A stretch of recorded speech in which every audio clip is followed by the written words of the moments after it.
Okay, so I've spent the last few years trying to figure out a purpose that I genuinely want to dedicate myself to, and after years of trying millions of different things, I've finally become crystal clear on exactly what I want for myself. And I know that this is a huge problem that a lot of people in the Western world run into, so in this video, I'm gonna explain every single strategy that I used to figure this out.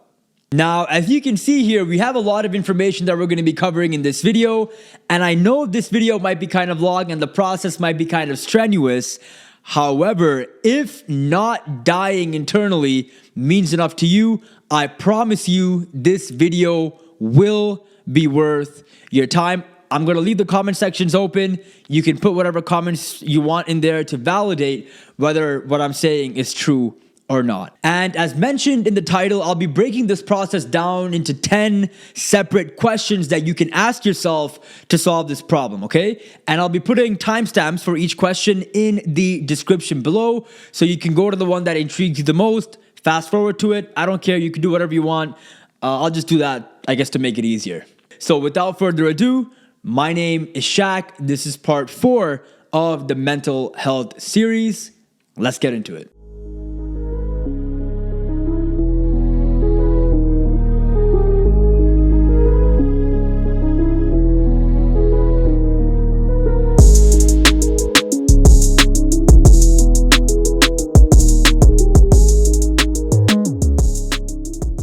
All right, so question number 1 is, what do you love? Now, this is an obvious one, but the crazy thing is most people don't even know what they love. How many times have you heard a person say, I don't know what my passion is, right? And the reason for that is because we've all been polluted and clouded and controlled by the pressures that come from our social environment.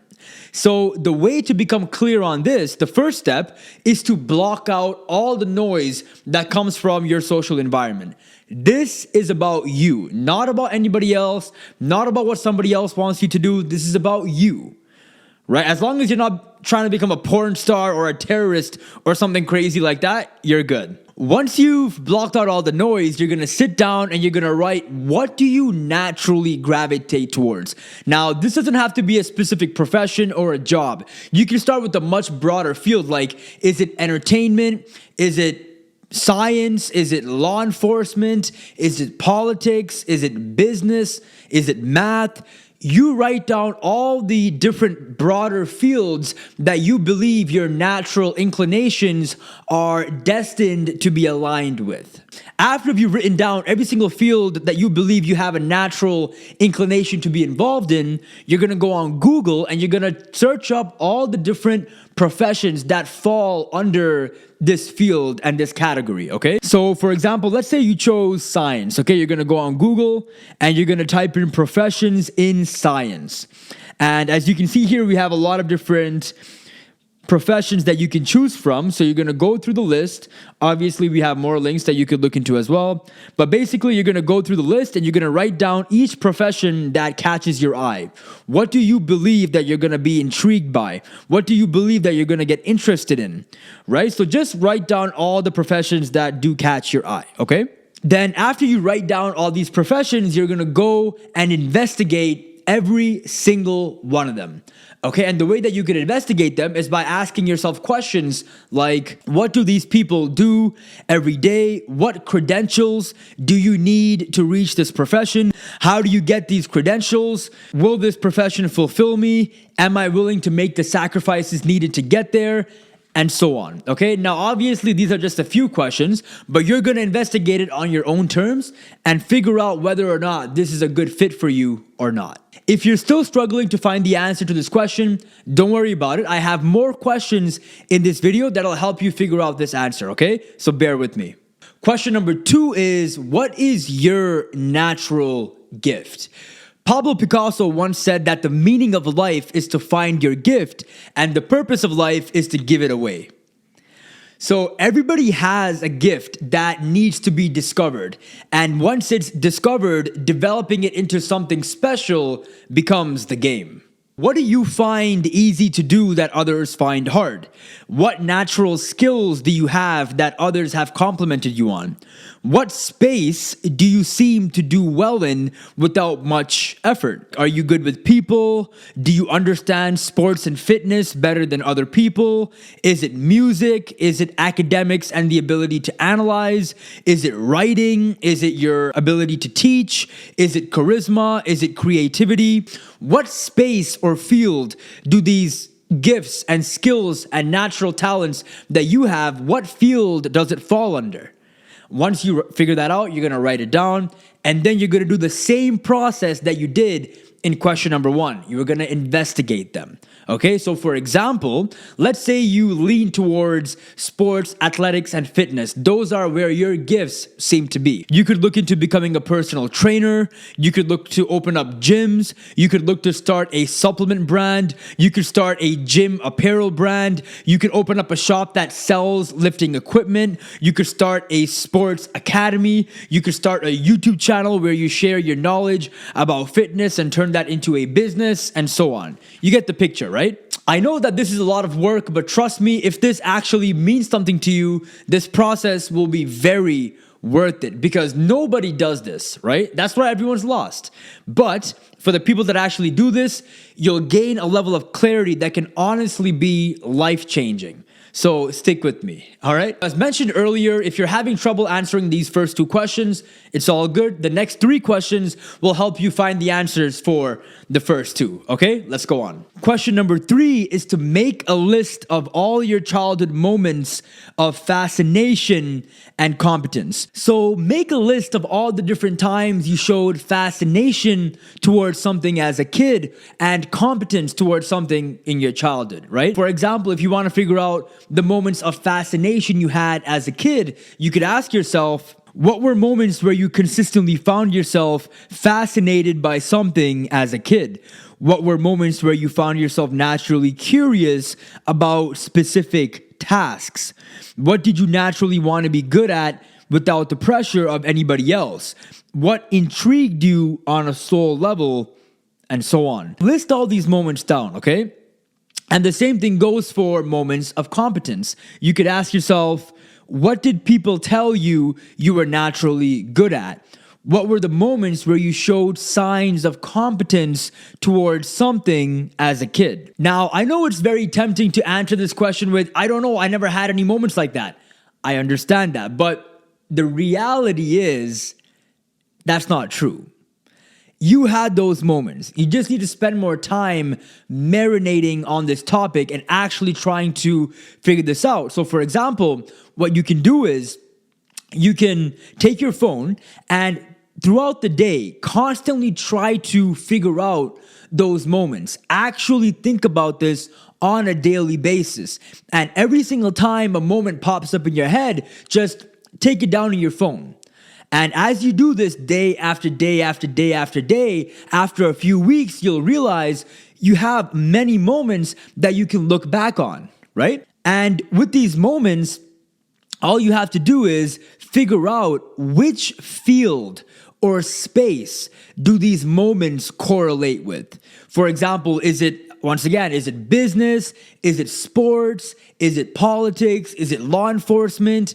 Whatever that industry is, just write it down, okay? Write it down, and once again, like we did earlier, you're gonna investigate that industry and figure out the profession or the career within that space that works for you. And if you're having trouble with this, if you truly spend weeks and months trying to figure this out and literally nothing pops up, which is gonna be quite unlikely, what you can do is also you can ask your family and friends. Ask people that know you and get them to tell you what were the moments that you were naturally intrigued by something. What are you good at? And go to the people that actually want the best for you. Okay, don't go to the people that just tell you something because they want something out of it. Go to the people that care about you, because this is about you, not what makes them look good. Okay? Some of you might not have understood what I just said there, but if you know, you know. All right, next one. Question number 4 is, what is your Myers-Briggs personality type? This test is a wonderful way to figure out your natural inclinations. So this test was developed by Catherine Cook Briggs and her daughter Isabel Briggs Myers in the early to mid 1900s. And this test is designed to help you figure out your personality type.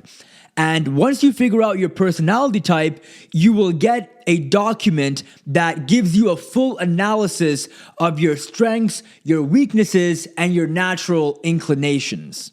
You can use the analysis that comes with this document to figure out what your personality is naturally inclined to be good at and what your personality is naturally inclined to enjoy. Once you have that data, you can start going through the investigation process. Once again, as we spoke about earlier on. This has been a game changer for me. Honestly, it's helped me tremendously, and I really hope it has the same effect for you as well. So once you've been assigned your Myers-Briggs personality type, you're going to go to Trudy.com, which we're on right now, okay? Then you're going to go to the personality library, and then you're going to scroll down to the section that says Myers-Briggs types, and over here you're going to see all the 16 personality types that you could have been assigned. Now, obviously for you, you're going to choose the one that you've been assigned, and you're going to read the document here. There's a lot of information, but in this one, we're just going to go to the section that talks about the possible careers that you could be involved in, okay? And as we scroll down, you're going to see that there's going to be a bunch of different fields that your personality is naturally inclined to be interested in. Now, this doesn't mean that every single field that they list here is a field that you're going to be interested in, right? But you're going to find the field that you connect with the most, and you're going to go through every single career option that we have here. Obviously, in this case, under INFJ, we have healthcare, and you're going to go through all the different options they have here, and then you're just going to go and study them, investigate them, and go through the investigation process, and finally figure out the one that you relate with the most. Like I said, this really has the possibility to be a game changer for you, so don't ignore it, okay? I'll put the links to Trudy.com and the Myers-Briggs personality test in the description below, so you can click on it and go through the process for yourself. Question number 5 is, what do I want my daily environment to look like? Another way to find out the kind of life that you want is by beginning with the end in mind. Meaning, what do you want your daily environment to look like? For example, do you want to travel a lot? Do you want to be in a city environment? Do you want to be in a gym environment? Do you want to be outdoors a lot? Do you want to be in a movie making environment? Do you want to be around animals? Do you want to be in schools? Like, what environment feels right to you? Once you identify that, you could now work backwards, right? You could now work backwards and figure out the careers and professions that'll consistently put you in that environment. Once you do that, investigate them and figure out the one that you want to commit to. Question number 6 is, how can you bring value to the world and or the people around you? How do you want to impact the people around you? What skills do you have to acquire to do that? Like, really think about it. There's an industry and a space out there that will allow you to impact others in a way that screams you. Is it acting? Is it medicine? Is it fashion? Is it coaching? What is it? There's an industry out there. There's an industry out there that'll authentically allow you to express yourself. And that authenticity will truly allow you to impact and connect with others. The more you think about it, the more obvious the answer will become. The ones you're thinking about right now, write that down. Don't ignore it. Write that down. This should help you narrow down your investigation and your search. Question number 7 is, how can I make a living based on the answers that I'm giving? So this is a very important question because at the end of the day, bills exist and responsibilities exist as well. So we have to make sure that we give a lot of consideration to this aspect of purpose because, we can't be broke, right? Now, if you're a bit older, this might not be as important to you. Maybe you've already become kind of financially free or you're not too interested in making money. I completely understand that, but for the younger generation, this is very important, right? So, yeah. Okay, so if you think that the answers that you're giving are not going to lead you to financial freedom, it's your responsibility to figure out how you can use your passion and your skills to make a comfortable living. In the book, The Secrets of the Millionaire Mind, the author T. Harv Eker states that the law of income is you will be paid in direct proportion to the value you deliver according to the marketplace. This is such a factual statement. Like, for example, if you look at sports stars in certain sports or movie stars or musicians, all these people, they get paid a boatload of money because what they're giving is entertainment, joy, inspiration. That's what they're giving, right? And that has a global appeal. So because of that, they get a huge financial return. So for us, we have to figure out how we can use that philosophy and use the law of income to work for us. So the question is, how can you use your passion and your skills to reach a mass amount of people? Quick answer, leverage the online world. The internet has changed the game, so we have to figure out a way to use it so we can get paid the amount that we deserve. I know it's not the easiest thing to do in the world, but again, it's very doable.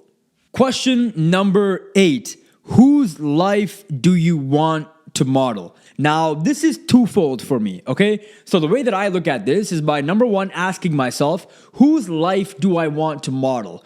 Whose life do I want to emulate? And I write all these people down, and then I go and study them, okay?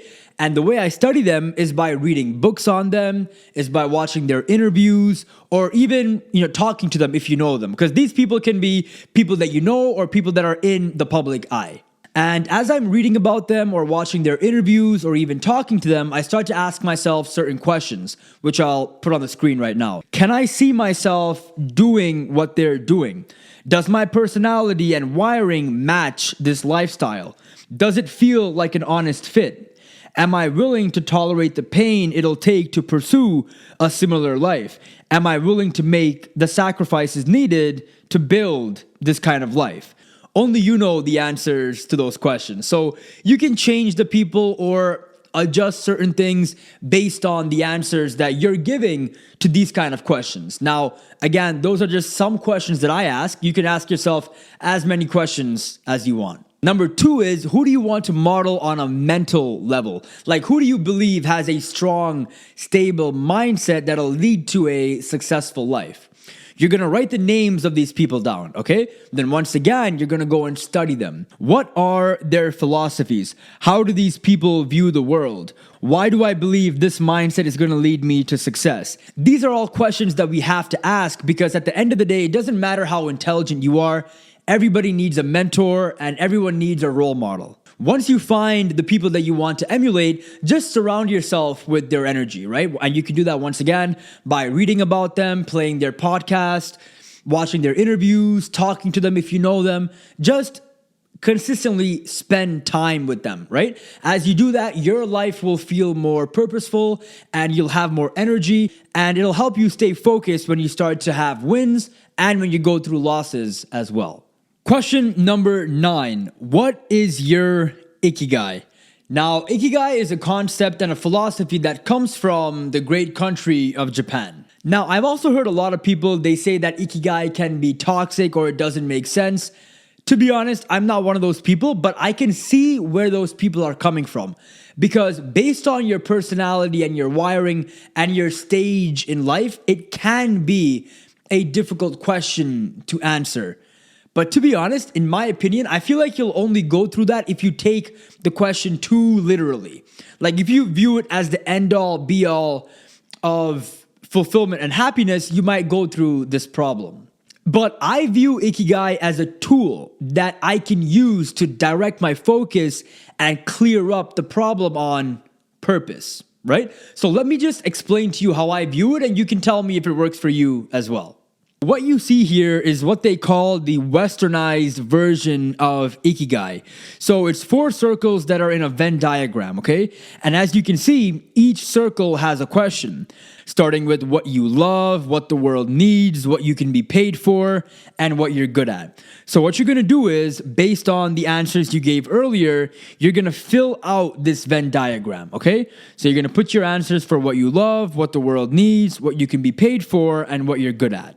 Now that we have all the answers here on this Venn diagram, let me tell you how I view this and how I read it, okay? So the way that I read this is by asking myself, how can I use what I love and what I'm good at to make money and help the people around me / the world?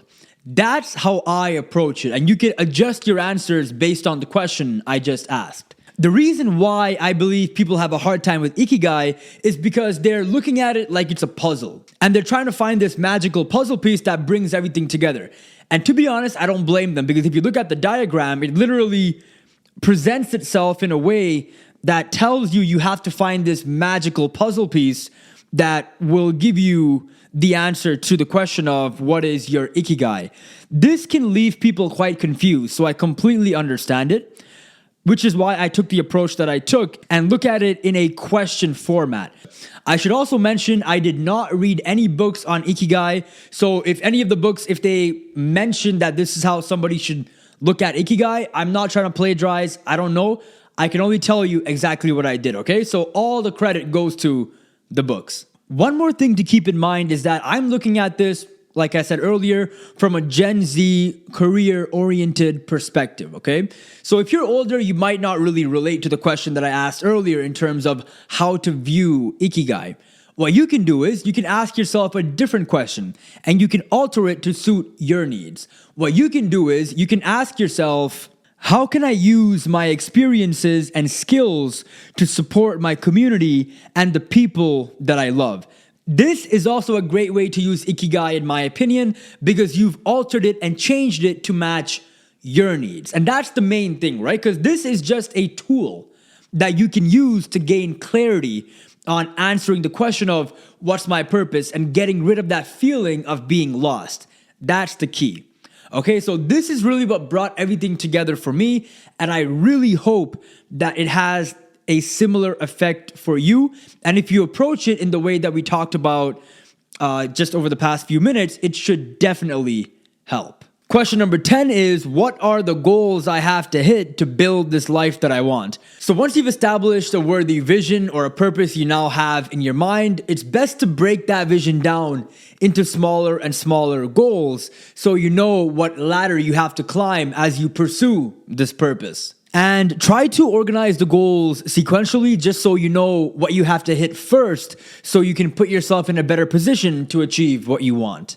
What I mean by that is, for example, let's say you want to start a business in whatever industry, but you're 22 years old and you're broke. And you realize that you need about $100,000 to start this business. So what's the game plan to get that $100,000 and the experience you need in order to actually start that business? When you organize these goals that you have to hit in order and you tie a deadline to them, this just gives you a better sense of clarity because now you see a path, right? And you have a greater belief in your purpose because you've created a realistic plan to get there. And also, because of the deadlines, you now have urgency, which will give you motivation and excitement. And also, it'll fill every day up with a sense of purpose because you know something's coming. You know something's coming and you know you have to hit something before a certain date. Finally, I have a bonus question for you, which is, am I being honest with myself? This is very important because if you've been lying to yourself on all these questions, you're fooling yourself. None of this is going to work if you just don't be real with yourself, right? And I know it can be very tempting to lie because sometimes you'll notice that the answers that you give to these questions might feel kind of cringe, or you know that these answers will make you look weird in front of your social circle or your family or friends, and you don't want to be ostracized, right? Nobody wants to be left out. I get it. But the reality is, I mean, is it really worth it to fool yourself just to please others? So if you actually stayed till the end of this video, thank you so much for watching. I know there's a lot of material in this video, but again, I wanted to actually create something that had real value. Like I didn't want to just create some cookie cutter version of this, right? Because it's hard. This process is difficult. But I know if you follow every single step and answer every single question that we talked about in this video, without a doubt, you will gain a tremendous amount of clarity. I'm telling you based off of personal experience. I did this for years. It took a long time for me to figure this out.